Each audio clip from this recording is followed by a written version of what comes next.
Today we are going to talk about several really important things. We're going to talk about American Airlines, what they're doing with flights, and what is really going on with the dock workers strike there in Vancouver as cruise lines are trying to do their best to make it so that their ships come and go on time.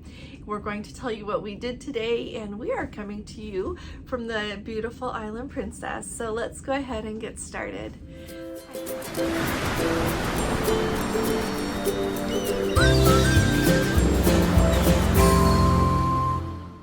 Hi there, this is Allison with Let's Go Travel Tips, and today is Thursday. It is July 13th of 2023. So first of all, I would like to invite you all to please hit that subscribe button if you haven't already, and click on that thumbs up. These seem like two small things, but they really do help us out an awful lot, and we'd love to have you with us, and we really appreciate your support. So thank you very much. I also wanted to say super fast, when we were on our live today, as we were sailing out here of Skagen, I mentioned that I lost my favorite coat, my Windbreaker, that I bought when we first came to Norway in 2018 with Princess, and I've taken it on lots of trips. Plus, it is such a great jacket, and I felt really sad that I lost it on our excursion today, and I was worried if I left it on the bus. So after we got done with the live, I went down to customer service, and you know what?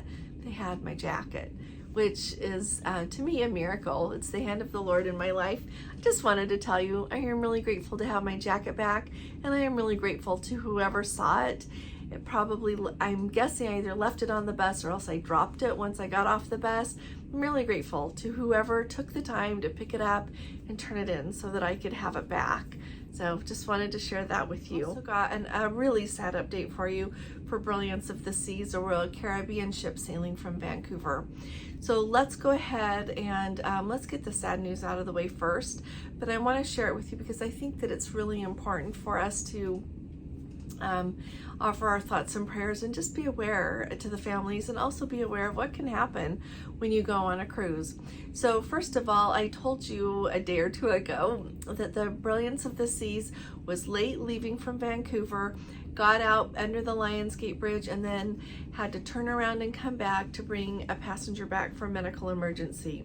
Then they left again about 7 p.m., got out there, and then they had to turn around, anchor, and offload a passenger who was having a medical problem as well.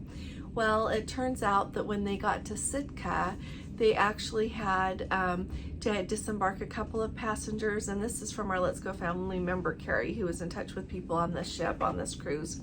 And they had to disembark a couple of passengers due to illness there, and then the hearse came to pick up the body of a deceased passenger as well.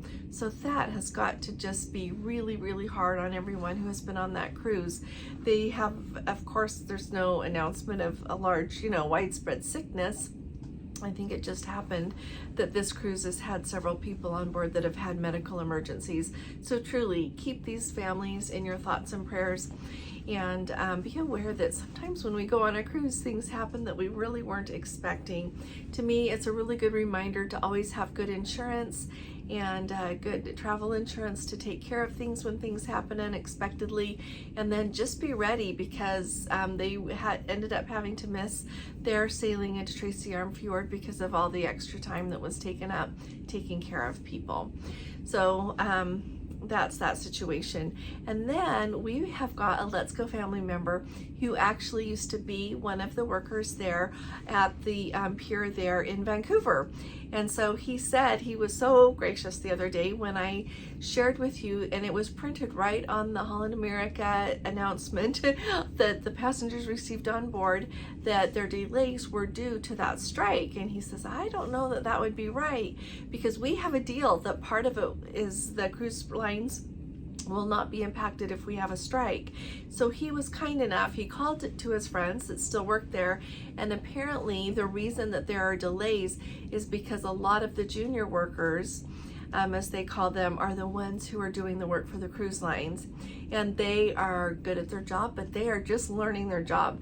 They have not been doing this for years like a lot of the other dock workers have been, the men and women that have been doing this for so long.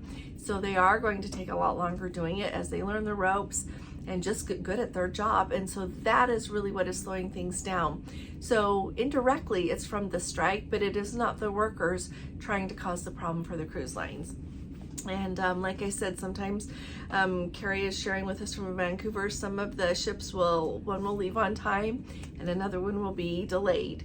So it just depends on what you get. I am really hoping that management and the workers union there can iron things out soon and get everything back to normal, because I know that it's hard for workers to be on strike and it's hard for everyone else to try to make everything still work the same, even when the amazing workers are on strike. So that's everything we know about that. If any of you have any other updates, please let us know about that. Now, I also think it's really important to tell you what's going on American Airlines. And I have not heard of other airlines officially doing this. I told you about, maybe a month or so ago, when we heard of this happening one time on Delta, but American Airlines has this new program and they call it AURA, A-U-R-A, and officially it says that the purpose of it is a concept called Discovered Inventory, in which it identifies passengers that are certain, they think, to misconnect, and utilizes that available inventory, or otherwise your seat, if they think you're going to miss your flight, for protecting other passengers who may need that space. So basically the way it works is, if you have a flight booked with American Airlines and your flight is delayed, then they think that you're going to miss your connecting flight. So they will give away your seat on that connecting flight rather than keeping it in case you are able to claim that seat. So an example of when it would still be okay that you would still need that seat is if your first flight is delayed, but then something happens to delay that second flight. Even if that flight is delayed and you're standing there ready to take it, if they have given your seat away, you're not going to get your seat back. And I don't like that. And so I feel like I should let you all know that that is what they're doing now, so that when you book a flight with American, you can be aware that they're doing that. Number two, if you hear of any other airlines doing that, let the rest of us know. Let me know and I'll tell everyone, because that's really worrisome, because you can even think that you've got a flight booked and you don't. It would turn out. Another really interesting thing about it is from the wing, I think that's the name of the, let me make sure here. It's called View from the Wing. This gentleman has, it's Thought Leader in Travel is the name of their blog. But they shared the instance where a gentleman was traveling. He ended up making it to that connecting flight, and they said, well, we've already given away your first class seat that you paid for. And if you want, you can fly in the exit row, or you can stay overnight at a hotel, and then tomorrow you can take the first flight out and fly first class to go home, or wherever it was that they were going. And he's like, well, if I end up doing that, like if I take that exit row seat, then how do I get my money back that I paid for a first class ticket? And they said, well, you'll have to call customer service and work it out with them. And so it seems like there are a lot of glitches with this program all around. I understand that sometimes people don't make their connecting flights, but it seems to me that once the airplane is loaded and they can ascertain that someone's not going to make it, then give it to someone who is going on standby. That's what I would do if I was in charge. So let us know what you think below, and let us know if this has happened to you before, because this is a big development to me in travel. I think it's heading a direction that I don't think we should be going. Now, the next thing I want to tell you about is we had the best day. So our excursion took us out to a place called Voergaard, if I'm saying it right, Castle Manor House. And it is one of the best, it is the best, supposedly, Renaissance manor houses here in all of Denmark. That's what the tour guide told us today, and it was spectacular. It exceeded my expectations. I was really sad when we got there and they said that we could not take any photos inside the house. The only book that they have about it is just this pamphlet, and if you're not familiar with Danish, slot means castle. And so I got this. It's like German and English, but they have the most amazing collection, and it is such a beautiful, beautiful place. It's really interesting. They have a Raphael, they have a couple of paintings by Fragonard, they've got El Greco, they've got Goya, all these beautiful things. They have a lot of Napoleon's like dishes and and glasses and plates, like all these things of Napoleon the First and a couple of things of Napoleon the Third's. And they also have a lot of things from like Marie Antoinette and Louis the 14th. They have these beautiful cabinets that is, she's telling us about them. She's like, there are 4 known in existence, and I believe it was from Louis the 14th's time. She said there's one in the Louvre, there's one at Versailles, there's one right here in this room, and there's another one in the next room. That is how amazing this collection is.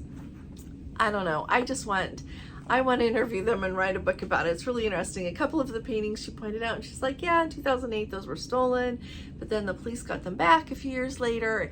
And so I said to her, I said, is there a book written about all of that? And she said, no, because I was really interested. So it was amazing. So if you come here, or you go to Skagen, Denmark, or you're driving around Denmark and you have the opportunity to go there, it is worth the trip. It is amazing. You're thoroughly going to enjoy it.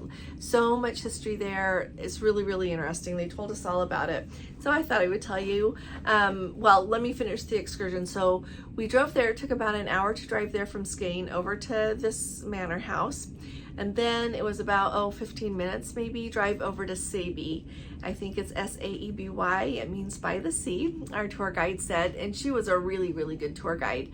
Her name was Ingrid. And so once we got there, she walked us around the town, took us down to see the church, told us all about the beautiful mosaics that are on it, frescoes, all the beautiful frescoes, and told us about that. And then we had free time, so you could eat lunch, you could walk around and see everything. We ended up walking around and doing just a little bit of shopping and getting ice cream. So we had a splendid time. It was beautiful. And the amazing thing is it rained on us like only once or twice, and it was supposed to rain a lot more than that today. So we felt really fortunate about that. But it had just a lovely time. Then it was about an hour drive back to Skagen again, and then they stopped on the way in and showed us a couple of other sites. We didn't get off the bus, but she pointed some things out to us that were really interesting. So I wanted to show you, here is a really cool thing though. Any of you who enjoy books, who enjoy history, when I was looking around, so at that the manor house, at that manor house, they have, of course, like this barn with a gift shop in there, and that's where I got this. But the really cool thing is like, keep your eye out, because look, this is a book. It's called The Fursman Catalog, Russia's Treasures of Diamonds and Precious Stones. So this was published in 1925. I knew that this book was published in 1925, but I have not been able to find one just like this. That let's see, it's got all of the original text and everything that was written up of like all of the jewelry and everything that belonged to the czars and their families and everything, and then that ended up being broken, not all of it, but most of it has been broken up or sold by the Bolsheviks at the end of the revolution, so that they took the money for their new government, their new economy, and so it was sold abroad. But anyway, I was tickled pink to get this book. There it was, just sitting there in English, so that was great. And then they also had these really pretty bags, and so I got one of these. They had some with pretty flowers, so I got a pretty one with a toile on there, and it's very pretty. And then also in the little town of Saeby there, just showing you what I got. I got this, I'm known for liking blue and white stripes. It's got a little hoodie here.